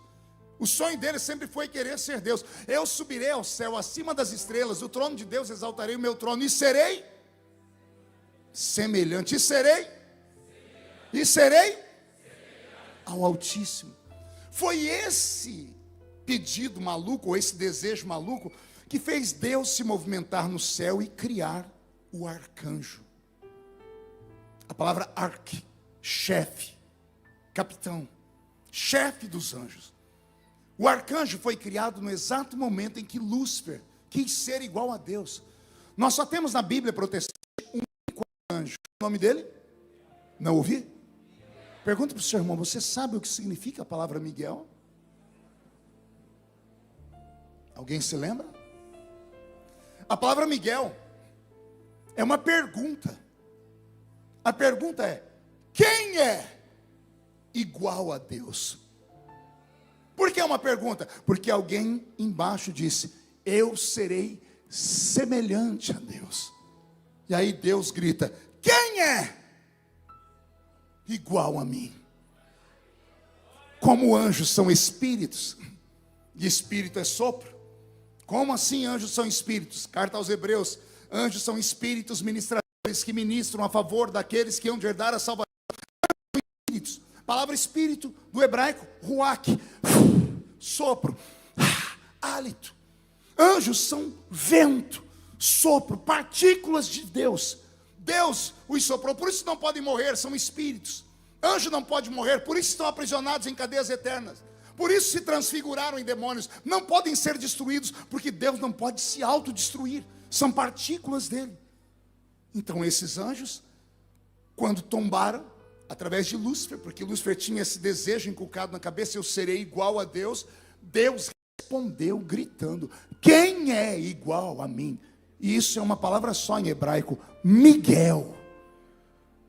O arcanjo saiu de dentro do eterno, já saiu com uma espada de fogo nas mãos, e se tornou o arqui-inimigo de Satanás até os dias de hoje. É o guardião de Israel. Mas no livro de Judas vamos ver ele o diabo contendendo com ele acerca do corpo de Moisés. Então isso é uma história para um dia. O último dos anjos criado foi o arcanjo, e eu tenho argumentos para isso. Se ele é chefe, se ele é capitão de exército, por que Deus teria um exército se ele não tinha inimigo? Para que Deus criaria anjos de guerra se não havia guerra nenhuma, se era só ele sentado no trono e os anjos criados por ele? O acidente de percurso do primeiro pecado, que não foi na terra, foi lá em cima, fez com que Deus modificasse todo o sistema do universo. Quando os adoradores do céu caíram, Deus veio a esse mundo e disse: vou criar novos adoradores. E aí ele conversou com a terra, ele disse: terra, gere os novos adoradores. E a terra começou a fazer um monte de bicho. E nasceu o cavalo, a vaca, o passarinho, nasceu o gato, o leão, o elefante. E a terra foi usando a sua sabedoria, e cada bicho é de um jeito. Tem um que é desse tamanhozinho, tem outro que é gigantão, cada um é de um jeito, mas todos daquela raça são idênticos. É como se fossem clones. Já reparou isso? Você vê um leão, 2 ou 10, são todos idênticos. Você vê um elefante, tirando o tamanho de tromba, são todos idênticos, porque animais foram feitos em série, como se fosse uma fábrica. Deus criou esses adoradores, e Deus não fez com eles o que fez com os anjos. Deus não soprou nos animais. Por quê? Deus não se colocou dentro dos animais. A Bíblia diz que os animais irracionais foram feitos alma vivente. Diga comigo, alma vivente. Olha que interessante. Alma e espírito. Qual a diferença? Já estudou sobre isso ou não? Já teve curiosidade? Nós não somos corpo, alma e espírito. Qual a diferença da alma e do espírito? A Bíblia diz que a palavra do Senhor é a única arma capaz de ir na divisão da alma e do espírito. A alma é o palco das nossas emoções. E o espírito é a nossa psique, a nossa inteligência. É a nossa parte eterna. Salomão, escrevendo lá o seu último livro, o livro de sabedoria, o livro de Eclesiastes, do livro do pregador, a sabedoria do pregador, ele diz no capítulo 12, versículo 7, quando o homem morre, o pó volta ao pó, mas o espírito volta para onde? Para Deus, porque foi Deus quem o deu. Então, o espírito é a parte divina. Deus não deu isso aos animais. Os animais têm alma. Alma é emoção. Não conte para ninguém. Anjos não têm alma. Portanto, anjos não têm emoção. Eu vejo muitos crentes pentecostais falando: Senhor, manda um anjo aqui, Senhor. Eu quero ver um anjo. Você já leu a Bíblia sobre os anjos? Todas as vezes que um anjo aparece, ele é obrigado a falar: não temas. Se eles são tão bonitinhos e tão dóceis, e são doces, por que eles têm que chegar falando: não temas? Pergunte para mim por quê. Anjos são executores de ordens. Quem foi que matou os primogênitos do Egito? Dos animais ao filho de Faraó. Quem foi que matou 185 mil soldados do reino da Síria em uma noite?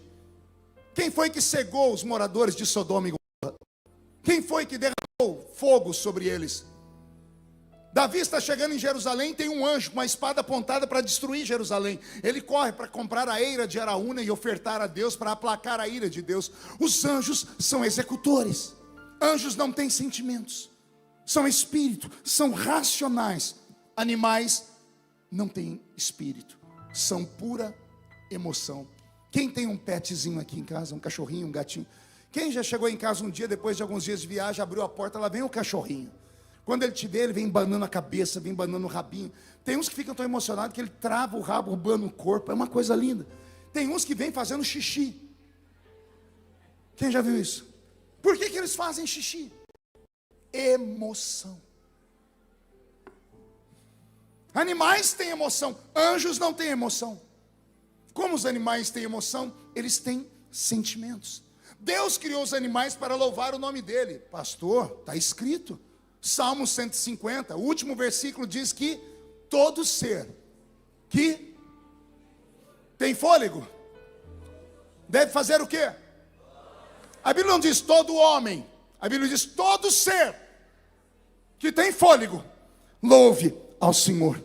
Como é que você acha que os animais não passam fome? Jesus falou sobre os pardais. O pardal não planta e nem colhe, mas falta comida para ele? Não. Pergunte por quê. Quando a gente acorda de manhãzinha, quem já escutou cântico? Os pássaros cantando. Se a gente se encanta, imagina o Criador. O cântico dos animais é um louvor a Deus. Já entrou numa mata fechada à noite? Você já ouviu a orquestra sinfônica? Quem é que rege aquela orquestra? Tem o som do rio, as águas batendo nas pedras, tem o farfalhar, tem os pássaros cantando, tem a cigarra, tudo é muito lindo, é um louvor. Num diálogo filosófico entre Jó e Deus, o Senhor perguntou a Jó: quem é que escuta o canto do filho do urubu quando ele tem fome? Porventura não sou eu? Quando os animais cantam, o céu se abre e Deus cuida de cada um deles. Já ouviu o canto de uma baleia? Já ouviu o canto de um golfinho? Eu tenho um amigo do Rio de Janeiro que ele é meio louco, não vou falar o nome que todo mundo conhece, depois ele me bate. Ele é tão maluco que ele diz: Marco, eu descobri que tem coisas nessa terra que não tem fôlego e louvam ao Senhor. Eu falei: como assim? Ele falou: aqui no Rio de Janeiro, o mar louva ao Senhor.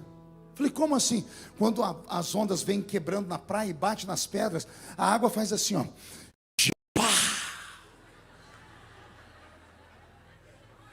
Jeová. Adorador vê adoração em tudo quanto é lugar. Todo ser que tem fôlego louve ao Senhor. Só que Deus percebeu que a adoração dos animais, embora seja perfeita, ela é incompleta. Por quê? O animal não sabe o que está fazendo. Ele age por instinto. Por que instinto? Porque são sentimentos. O que faz um homem matar o outro, ou abraçar o outro, ou sorrir? Instinto. É a parte humana, é a alma, é a emoção. Anjos não têm emoção porque são espírito. E Deus não quis dar o espírito dele para os animais, com medo dos animais fazerem o mesmo erro dos anjos. Então Deus criou os primeiros adoradores lá e eles pecaram. Aí ele falou: vou criar outra raça, só que essa eu vou fazer diferente daquela. E deu para os animais só a alma e o corpo. Animal, quando morre, não vai para o céu. Não minta para o seu filho dizendo que o totó foi para o céu dos cachorrinhos. Não tem céu para animal. Já imaginou você lá no céu batendo altos papos com Abraão? Abraão faz assim, ó, e fala para você: corre. Por que, Abraão? Aquela vaca está te olhando esquisito. Aí vai você correndo e a vaca atrás de você. E você falando: o que eu fiz com você? Ela diz: você comeu minha costela, comeu minha picanha. Animais não vão para o céu. A vida deles começa aqui e termina aqui. Anjos não podem morar na terra, porque eles foram feitos a partir do próprio Deus. Anjo visita a terra, visita e volta, porque eles precisam se alimentar. O alimento dos anjos não entra pela boca, é o brilho do sol da justiça. Eles se alimentam da glória. Todo anjo que aparece para os crentes, todos os crentes veem anjo brilhar. Quem já ouviu testemunhos assim? A Bíblia diz: varões brancos brilham. Por que eles brilham? Porque eles refletem o brilho do sol da justiça. Tudo que é criado a partir de uma matéria, se você tirar ele dessa matéria, ou ele morre ou se transfigura. Se tirar um peixe da água, o que acontece com ela? Por quê? Porque ele foi criado dali. Se tirar uma vaca do meio do pasto e soltar ela nos asfaltos do Rio de Janeiro, qual é a tendência dela? Morrer. Porque tirou ela do habitat de onde ela foi criada. Por que nós temos estrelas cadentes? Você não vê que ela vem brilhando e quando chega na nossa atmosfera, puf, se apaga? Por quê? Porque estrelas são gases, são firmamento, tem que ficar de onde foram criados. Se sair do firmamento, elas acabam. Tudo que é criado de uma matéria, se você tirar dessa matéria, ou morre ou se transfigura. Anjos não podem morrer, mas quando se afastam de Deus, se transfiguram em demônios. Então eles precisam voltar para ficar perto do eterno, para não se transfigurarem. Agora respire fundo. Anjo não pode morar aqui. Animal irracional não pode morar lá. Aí Deus criou uma raça diferente. A única do universo que vive aqui.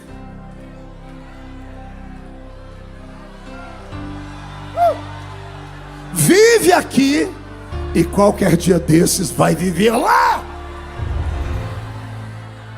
Você nunca se perguntou por que o diabo te odeia? É só por isso.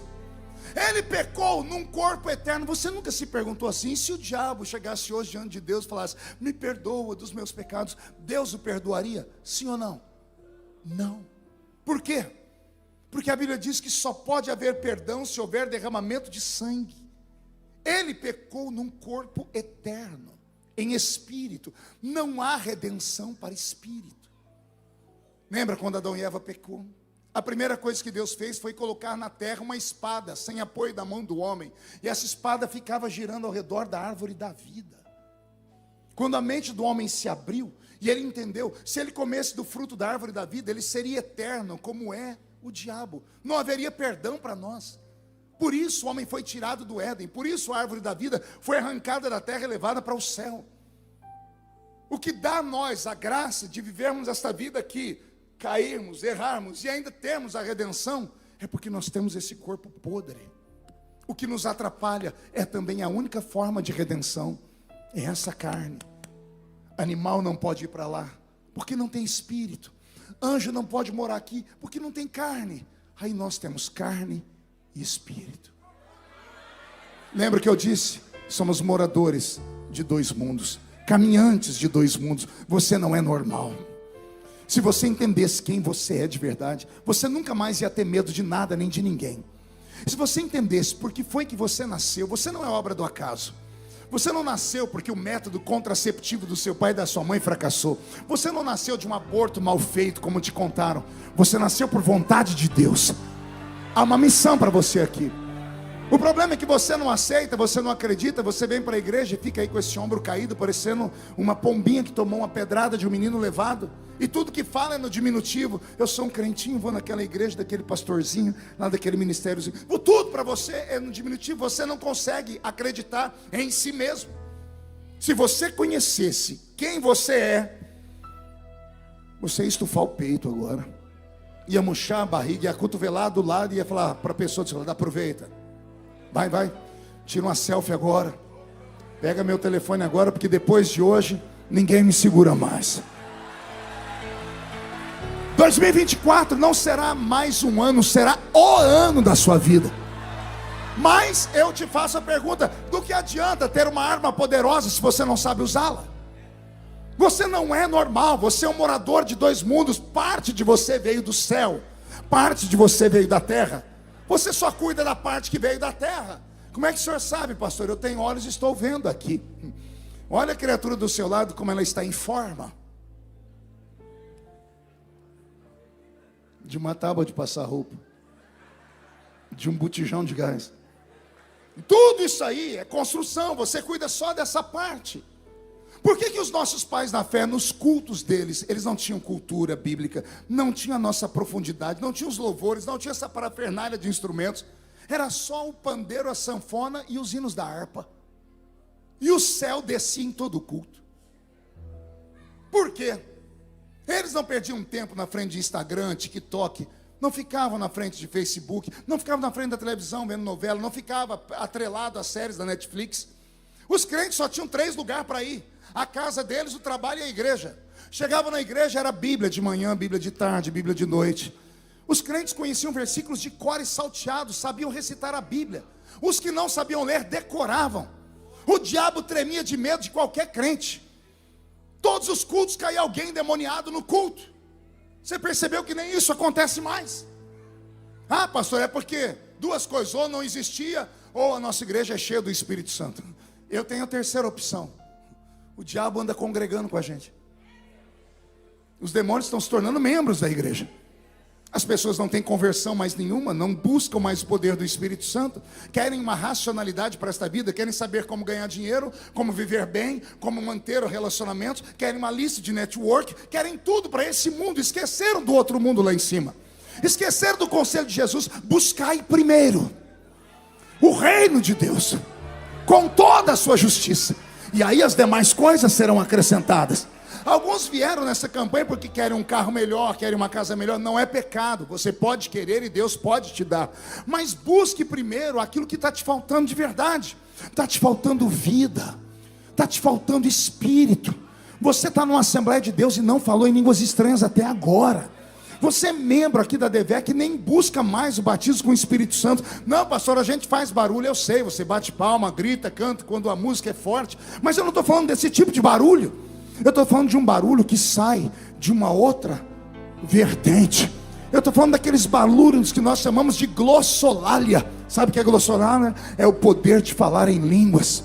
Onde estão os batizados com o Espírito Santo? E por que você não falou em línguas ainda? Pastor, eu não senti. O que você tem que sentir para falar em línguas? Um arrepio na sua coluna? Quer sentir o vento das asas do arcanjo Miguel no seu rosto? Você não precisa sentir nada para falar em línguas, porque é um idioma que Deus te deu aqui. E eu vou falar em línguas para quê, pastor? Estude a Bíblia. Quem fala em línguas não fala a homens, senão a Deus. Quem fala em línguas fala em mistérios com o Criador. Paulo diz na primeira carta de Paulo aos Coríntios, capítulo 14, verso 14: quem fala em língua estranha, o seu espírito ora bem. O seu espírito ora, ele não fala, ele ora. Orar é pedir. E ele ora o que? Mistério. O que é mistério? Se eu soubesse, não era mistério. É algo que te edifica. Quem fala em línguas edifica a si mesmo. Deus te deu autoridade, então execute essa autoridade. Recebe essa autoridade. Nós temos poderes.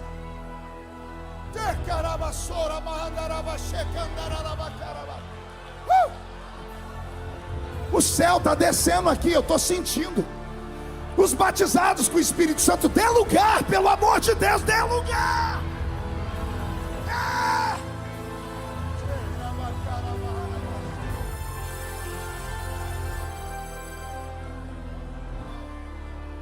Eu já estou encerrando. Deus fez o homem, e Deus fez o homem pleno, espírito como dos anjos, pó como dos animais, alma como dos animais. Nós somos plenos, por isso somos imagem e semelhança de Deus. Temos corpo, emoção e intelecto. Só que quando Deus soprou nas narinas do homem, Deus fez um milagre. Preste atenção aqui. Adão não nasceu, Adão foi criado. Portanto, Adão não tinha um umbigo, porque o umbigo é através dele que a criança se alimenta dos nutrientes da mãe. Adão não teve mãe, ele foi criado. Criado da onde? Do pó da terra. Aí Deus deu vida a ele, soprando-se dentro dele. Quando Deus soprou dentro de Adão o seu espírito, Adão recebeu poderes. Ele era imortal. Porque o Senhor falou para ele: você só vai morrer se comer daquele fruto. Enquanto não comer, você vive eternamente. Se ele não podia morrer, ele podia respirar debaixo d'água? Sim ou não? Como é que ele colocou o nome nos peixes? Adão era de carne e osso como nós. Mas por que ele não enxergava a sua nudez? Porque o corpo dele brilhava, por causa da sua santidade. Tem dois homens na Bíblia que brilharam em carne. Um foi Moisés. O rosto dele brilhou tanto que tiveram que colocar um pano no rosto dele. Por quê? Ele passou 80 dias na presença de Deus. Porém, como é que ele não morreu? Ele se alimentou do mesmo poder dos anjos, que os anjos se alimentam. Ele absorveu a glória do eterno. A história não diz hoje que o homem é o que o homem come. Você olha para a pessoa do seu lado e sabe se ela está trabalhando bem a vitamina D, vitamina A e vitamina E. Olha o cabelo, olha a pele da pessoa. Por que a pele de Moisés brilhou? Ele se alimentou de alguma coisa que não tem na terra. O mesmo alimento dos anjos, o brilho do eterno. Nós temos Jesus lá no Monte da Transfiguração. Jesus não virou Deus, porque ele era homem. Por que é que Jesus brilhou? Porque o céu se abriu. Elias e Moisés desceram, a eternidade veio. Como Jesus era santo, não tinha pecado, o rosto dele, o corpo dele começou a brilhar como o sol. A Bíblia diz que Jesus é o segundo Adão. Pelo primeiro o pecado entrou, pelo segundo o pecado foi aniquilado. Adão tinha poderes, Deus deu a ele duas palavras no imperativo: dominai a terra, sujeitai a terra. O céu estava dentro de Adão, até ele pecar. Quando ele pecou, ele perdeu o brilho, porque perdeu a santidade. E com o passar do tempo, o homem foi perdendo tudo que havia do céu. O último resquício que sobrou no homem do céu era o seu idioma. Olha que pergunta doida. Qual era a língua do homem no Éden? Já se perguntou isso? Adão conversava? Sim ou não? Adão era Homo sapiens, Homo erectus? Adão era um Neandertal ou um Australopithecus? Estou falando com os cientistas agora, vai lá, vocês estudam. Adão era que tipo de homem? O homem curvado, o homem das cavernas, que andava com tacape falando uga, uga, uga, Sim ou não? Não. Adão era o homem das cavernas, que ficava com um tacape na mão para conquistar a namorada, batia na cabeça e arrastava ela pelo cabelo. Sim ou não? Adão era apenas o homem erectus que ficava de pé escrevendo na parede desenhos rupestres, conversando uga, uga, uga, daga. Não. Adão era o Homo sapiens. É o homem inteligente. Sendo ele um homem inteligente, ele conversava. Com quem? Com Deus. Adão, onde estás? Eu vi que estava nu e me escondi. Quem te disse que estava nu? A mulher que tu me deste me deu do fruto para comer. Adão conversava com Deus, sim ou não? Em qual idioma? Vai, pense aí. Não dá Google. O Google vai mentir para você. O Google vai dizer que o primeiro idioma da terra foi o idioma da Suméria. O sumeriano foi a primeira vez que o homem conseguiu soltar a língua e começou a dialogar. O homem bíblico, Adão, falava porque ele foi feito um ser inteligente à imagem e semelhança de Deus. Em qual idioma o homem falava? Ele é filho de Deus. Filhos falam o idioma do Pai. Você vai entender o que é o Pentecoste agora. As línguas que o homem falava no Éden era a língua dos seres inteligentes. E qual foram os primeiros seres inteligentes que Deus fez? Os anjos. E os anjos conversam, sim ou não? Primeira carta de Paulo aos Coríntios, capítulo 13. Ainda que eu falasse na língua dos anjos. Os anjos conversavam. Com quem? Com Deus. Aprenderam a falar com quem? Com Deus. Em que língua? A língua de Deus. A língua dos céus. Qual era o idioma do homem no Éden? A língua dos céus. Qual é o maior poder que um ser tem em um país? É falar o idioma. Porque se você não consegue falar, você não consegue se comunicar, então você não conquista, não manda e não consegue adquirir nada na vida. Não adianta você ter dinheiro e ir lá para os Estados Unidos e ficar lá igual um trouxa, olhando para todo mundo. A pior barreira que tem é a barreira do idioma. A última coisa que Deus arrancou do homem, que tinha nele resquício do céu, foi o idioma. Pergunte aonde? Torre de Babel. Mude a música, Beto.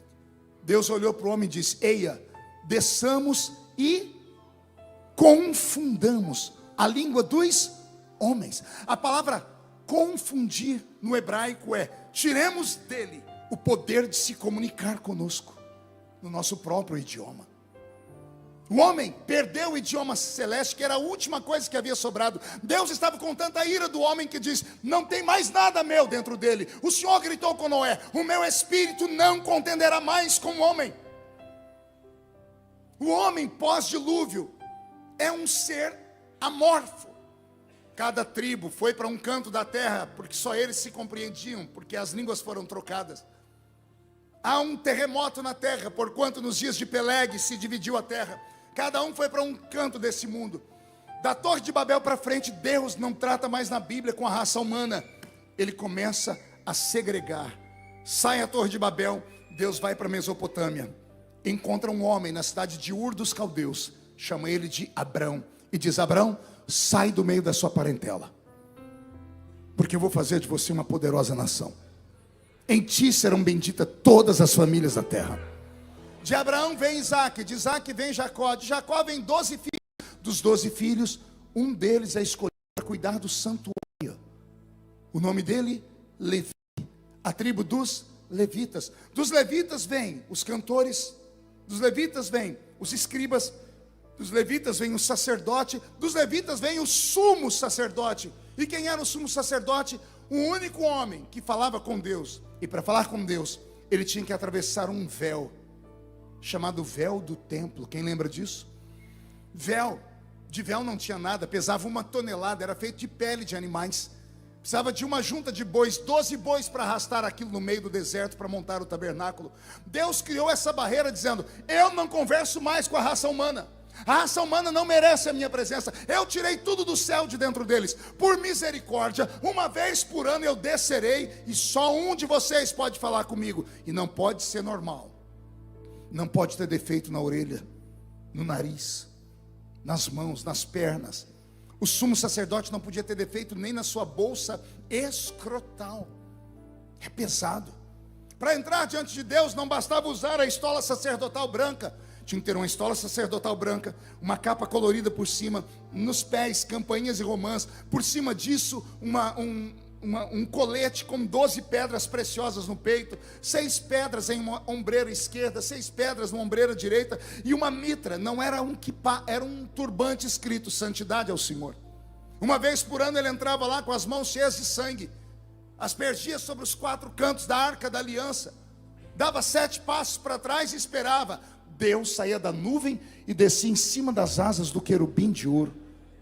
Sentava em cima da arca, sentia o cheiro das 4 cantos para ver se o sangue era de um animal perfeito e puro. Aí Deus olhava o sumo sacerdote da cabeça aos pés. Se tivesse defeito, morreria ali mesmo.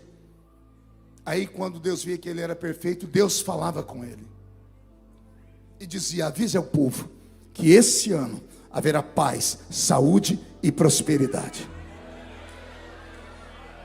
Amém até aqui? Só um homem fala com Deus. Ele chama-se sumo sacerdote. Deus só fala com um homem cara a cara uma vez por ano, no dia do Yom Kippur, porque Deus não queria falar com mais ninguém. Saímos do Velho Testamento, respire fundo. Vem Jesus. Oh glória. Ele nasce, morre. Quando ele está na cruz dizendo: consumado está, nas suas mãos eu entrego o meu espírito, e tendo dito isto, ele expirou. A Bíblia diz que quando ele expirou, o céu se escureceu, houve um terremoto na terra, os cemitérios foram se abrindo e o corpo dos santos foi saindo das tumbas, e a Bíblia diz que foram vistos por eles mortos, que ressuscitaram no dia da morte dele. Mas lá em Jerusalém, dentro do templo, o terremoto rachou o templo no meio. A Bíblia diz que o véu do templo,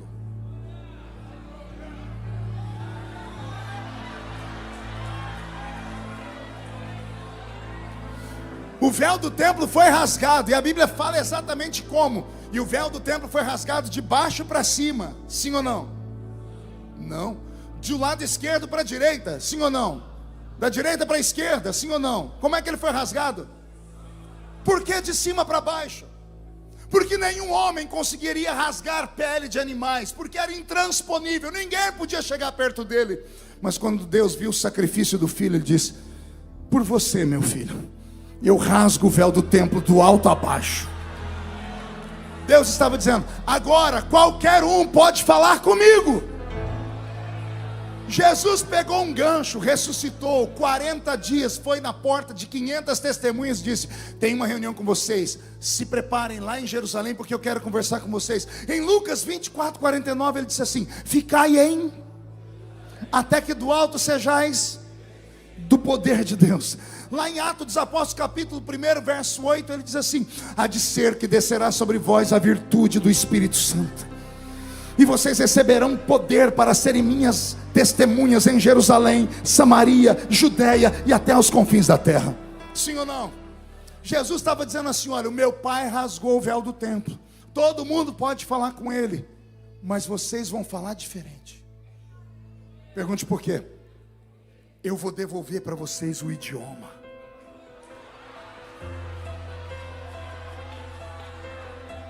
Vou falar de novo. Todo ser humano pode falar com ele, mas vocês vão falar no idioma dele. O que Adão perdeu no Éden, eu devolvo no Pentecoste. e estavam todos reunidos no mesmo lugar, quando de repente veio do céu um som como de um vento forte e impetuoso, e encheu a casa onde estavam assentados, e foram vistos por eles línguas repartidas como que de fogo, as quais pousaram sobre cada um deles, e todos